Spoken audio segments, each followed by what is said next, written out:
أيها الإخوة، وإن كنت أعيش في مكان آخر، لكن قلبنا وروحنا في هذه البلاد.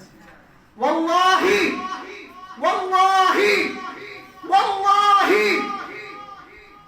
لصوت الأذان الذي أسمعه في تركيا أحب إلي من أمريكا وما فيها. عندي مركز إسلامي في فلوريدا أكرمني الله بتأسيسه، سميته تواد.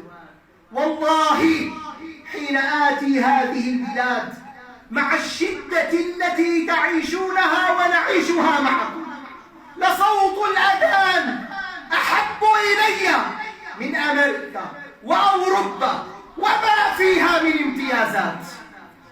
أن أسمع صوت المؤذن يؤذن وأنا في قبري أحب إلي مما سيقدم إلي من انشورنس ومساعدات وغير ذلك. فما الذي ستحمله إلى آخرتك وما الذي سأحمله؟ لكن إذا أردنا أن يتحقق العدل فينا فعلينا أن نعود فنحقق العدل في أنفسنا، في بيوتنا، مع زوجاتنا، مع أبنائنا، مع بناتنا، مع أصهارنا، مع جيراننا. وهكذا يخرج الإنسان من الدائرة الضيقة إلى الدائرة الأوسع فالأوسع. فإذا بالعدل يكون اللطيف، وإذا باللطيف يكون الخبير.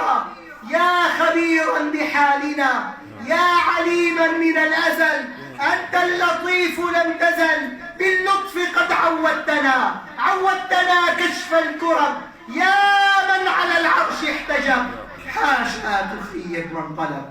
يا الله يا الله يا الله، أسأل الله العظيم أن يكرمني وإياكم بالعدل.